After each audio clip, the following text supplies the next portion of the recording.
बात वर्ष 1931 की है और आज ये बात हम आपको क्यों बता रहे हैं? शहीद भगत सिंह की पुण्यतिथि के मौके पर, क्योंकि शहीद भगत सिंह की पुण्यतिथि कल है और आज से हम सीरीज शुरू कर रहे हैं। ये बात 1931 की है, जब शहीद भगत सिंह की फांसी के खिलाफ इसी देश के लोग महात्मा गांधी का विरोध कर रहे थे और उस समय महात्मा गांधी को जनता की इसी ताकत से बचने के लिए शहीद भगत सिंह के पिता के साथ ट्रेन में सफर करना पड़ा था। महात्मा गांधी के जीवित रहते हुए और उनकी मृत्यु के बाद भी हमेशा से ये सवाल उठते रहे हैं कि क्या महात्मा गांधी भगत सिंह की फांसी को रद्द करवा सकते थे? क्या उनकी सजा को माफ करवा सकते थे या कम करवा सकते थे? और अगर करवा सकते थे तो फिर उन्होंने भगत सिंह को बचाया क्यों नहीं? अब से कुछ घंटों के बाद 23 मार्च 1931 को महान क्रांतिकारी भगत सिंह, सुखदेव थापर और शिवराम हरी राजगुरु को ब्रिटिश सरकार द्वारा लाहौर की सेंट्रल जेल में फांसी दे दी गई थी। भगत सिंह कहते थे कि बम और पिस्तौल से क्रांति नहीं आती, क्रांति की तलवार विचारों की शान पर तेज होती है। वो भारत को अंग्रेजों की बेड़ियों से आजाद देखना चाहते थे, लेकिन आजादी से 16 वर्ष 4 महीने और 23 दिन पहले ही उन्हें फांसी दे दी गई। वो आजादी देख नहीं पाए और उन्होंने भी हंसते हुए अपनी शहादत को गले से लगा लिया। इसलिए आज से हम शहीद भगत सिंह पर अपनी एक स्पेशल सीरीज शुरू कर रहे हैं, जिसके पहले एपिसोड में आज हम आपको यह बताएंगे कि भगत सिंह महात्मा गांधी की आंखों में चुभने क्यों लगे थे। भगत सिंह की फांसी से सिर्फ 18 दिन पहले ही महात्मा गांधी ने 5 मार्च 1931 को भारत के तत्कालीन वाइसरॉय लॉर्ड इरविन के साथ एक समझौते पर हस्ताक्षर किए थे, जिसे इतिहास में गांधी इरविन पैक्ट के नाम से जाना जाता है। इस समझौते के बाद महात्मा गांधी का बहुत विरोध हुआ, क्योंकि उन पर यह आरोप लगा कि उन्होंने लॉर्ड इरविन के साथ इस समझौते में भगत सिंह की फांसी को रद्द कराने के लिए कोई भी दबाव नहीं बनाया, जबकि वो ऐसा कर सकते थे। महात्मा गांधी ने ब्रिटिश सरकार के खिलाफ वर्ष 1930 में जो सविनय अवज्ञा आंदोलन शुरू किया था, वो कुछ ही महीनों के बाद काफी मजबूत हो गया था। इस आंदोलन के दौरान ही महात्मा गांधी ने 390 किलोमीटर की दांडी यात्रा की थी और उन्हें 4 मई 1930 को गिरफ्तार भी कर लिया गया था। 25 जनवरी 1931 को जब महात्मा गांधी को बिना शर्त जेल से रिहा किया गया, तब वो ये बात अच्छी तरह से समझ गए थे कि अंग्रेजी सरकार किसी भी कीमत पर उनका आंदोलन समाप्त कराना चाहती है और इसके लिए वो उनकी सारी शर्तें मान लेगी। और फिर 5 मार्च 1931 को यही हुआ। वाइसरॉय लॉर्ड इरविन ने गांधी इरविन पैक्ट के तहत नमक कानून और आंदोलन के दौरान गिरफ्तार हुए नेताओं को रिहा करने पर अपनी सहमति दे दी और महात्मा गांधी अपने आंदोलन को वापस लेने के लिए तैयार हो गए। सोचिए ये कैसा समझौता था। महात्मा गांधी ने आंदोलन वापस ले लिया और अंग्रेज सरकार ने कह दिया कि हमने जिनको गिरफ्तार किया था हम उन्हें छोड़ देंगे और आपकी कुछ मांगों को भी मान लेंगे। लेकिन इस समझौते में भगत सिंह की फांसी का जिक्र तक नहीं हुआ। तो महात्मा गांधी ने इस आंदोलन में शामिल तमाम लोगों को तो छुड़वा लिया, लेकिन भगत सिंह को नहीं छुड़वाया।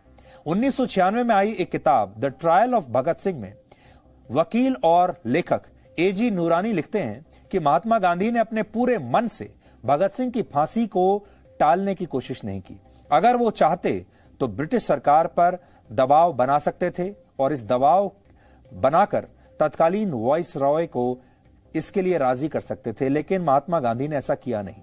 1930 और 31 का साल भारत के स्वतंत्रता आंदोलन में बहुत अहम साबित हुआ।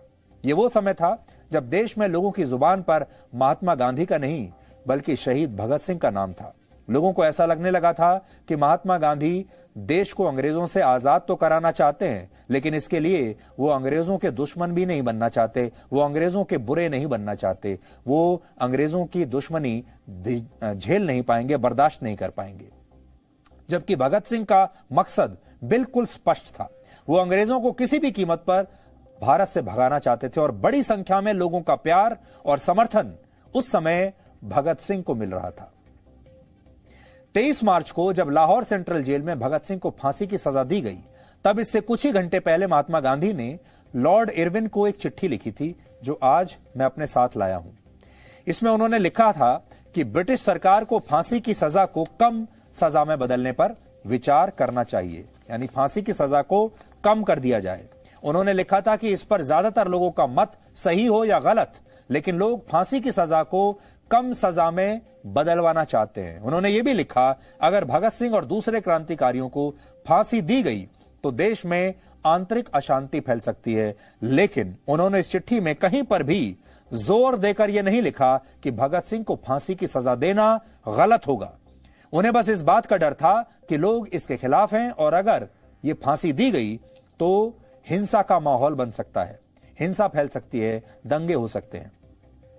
महात्मा गांधी इसी चिट्ठी में आगे यह भी बताते हैं कि वाइसरॉय लॉर्ड इरविन ने पिछली बैठक में अपने फैसले को बदलने से मना कर दिया था, लेकिन उन्होंने यह भी कहा था कि अगर गांधी इस पर उन्हें विचार करने के लिए कहते हैं तो वो इस पर सोचेंगे जरूर। तो आज वो चिट्ठी मैं लेकर आया हूं, M.K. गांधी ने लिखी थी और पता लिखा है 1 दरियागंज, यानी ये दिल्ली के दरियागंज से उन्होंने चिट्ठी लिखी थी 23 मार्च 1931 को, the viceroy government of India.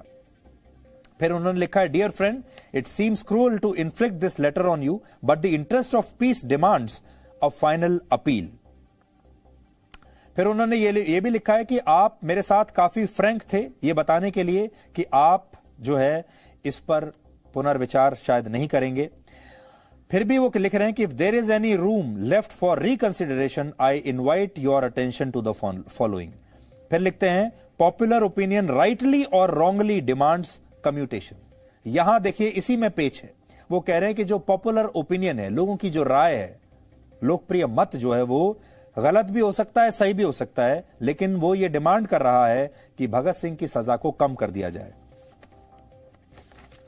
और फिर वो आगे इसी तरह की बातें लिख रहे हैं और कह रहे हैं कि अगर हो सके तो इसके बारे में आप पुनर्विचार कीजिए।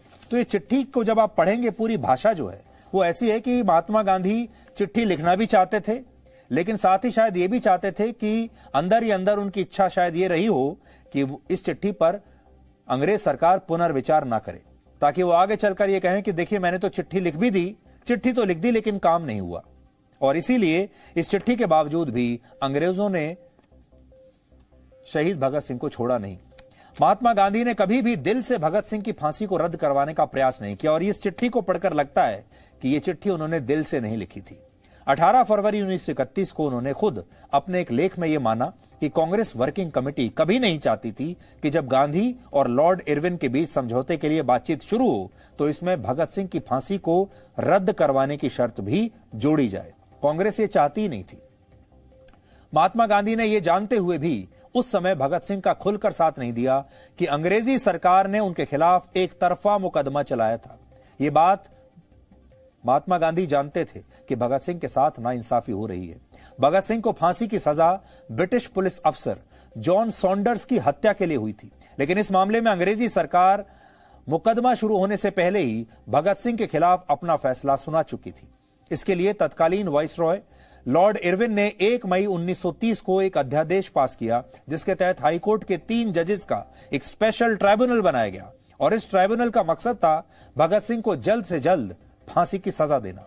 बड़ी बात यह थी कि इन तीनों जजेस के फैसले को भारत की ऊपरी अदालत में चुनौती नहीं दी जा सकती थी।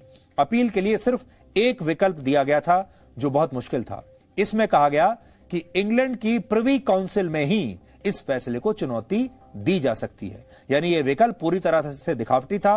अंग्रेज जानते थे कि भगत सिंह कभी भी इंग्लैंड में जाकर इस फैसले के खिलाफ अपील नहीं करेंगे। इसके अलावा जब भगत सिंह के खिलाफ हत्या का मुकदमा चल रहा था, तब उनके वकील राम कपूर ने अदालत से 457 गवाहों से सवाल पूछने की इजाजत मांगी थी, लेकिन उन्हें सिर्फ 5 लोगों से ही सवाल पूछने की इजाजत मिली। यानी भगत सिंह के खिलाफ एक तरफा मुकदमा चलाया गया और अंग्रेज सरकार ने न्याय के सिद्धांत का गला घोंट दिया।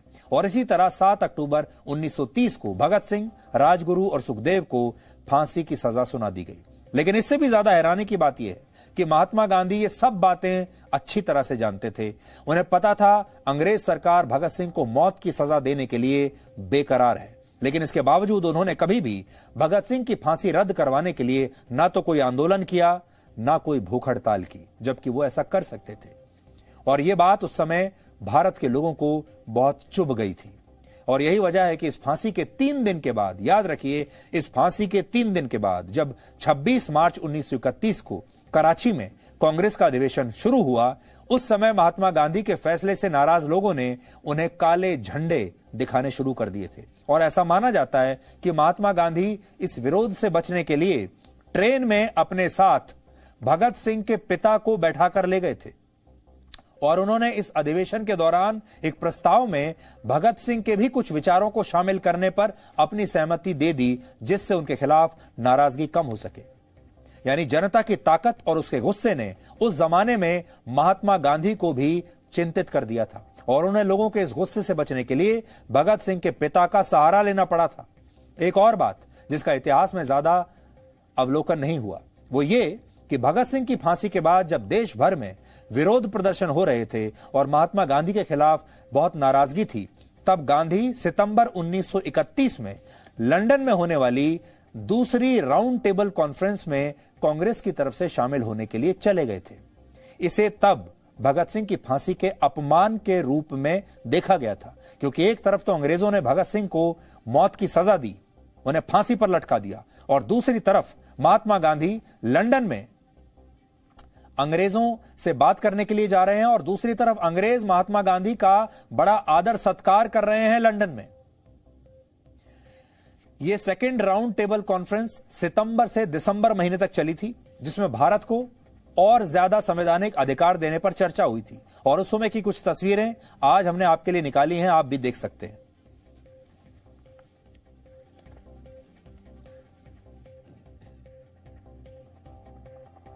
ये वो जमाना था जब महात्मा गांधी अपने आप को एक ग्लोबल लीडर की तरह स्थापित कर रहे थे। जब वो लंदन गए, दुनिया भर के अखबारों ने, दुनिया भर के मीडिया ने उनकी कवरेज की, बड़े बड़े अखबारों में उनकी तस्वीरें छपी और महात्मा गांधी को ये सब बड़ा अच्छा लग रहा था। अंग्रेजों ने एक बहुत बड़े नेता के तौर पर उनका खूब आदर सत्कार किया। अब आप सोचिए, लेकिन भगत सिंह के घर में तब अंधेरा छाया हुआ था। भगत सिंह खुद भी कभी नहीं चाहते थे कि उनकी फांसी की सजा को रद्द किया जाए। देश की आजादी के लिए उन्होंने सिर्फ 23 साल की उम्र में शहादत दे दी थी। सोचिए, उस समय भगत सिंह सिर्फ 23 साल के थे, लेकिन उनके जीवित रहने की शर्तें और सिद्धांत बिल्कुल अलग थे। और एक चिट्ठी में उन्होंने लिखा था, मैं आज एक ही शर्त पर जिंदा रह सकता हूं, अब मैं कैद होकर या पाबंद होकर जीना नहीं चाहता। मेरा नाम हिंदुस्तान की क्रांति का प्रतीक बन चुका है। क्रांतिकारी दल के आदर्शों और कुर्बानियों ने मुझे बहुत ऊंचा उठा दिया है, इतना ऊंचा कि जीवित रहने की स्थिति में इससे ऊंचा मैं हरगिज नहीं हो सकता। अपनी एक और चिट्ठी में उन्होंने आगे भी लिखा कि मेरे मन में कभी कोई लालच फांसी से बचे रहने का नहीं आया। मुझसे अधिक भाग्यशाली कौन होगा। आजकल मुझे स्वयं पर बहुत गर्व है। मुझे अब पूरी बेताबी से अंतिम परीक्षा का इंतजार है।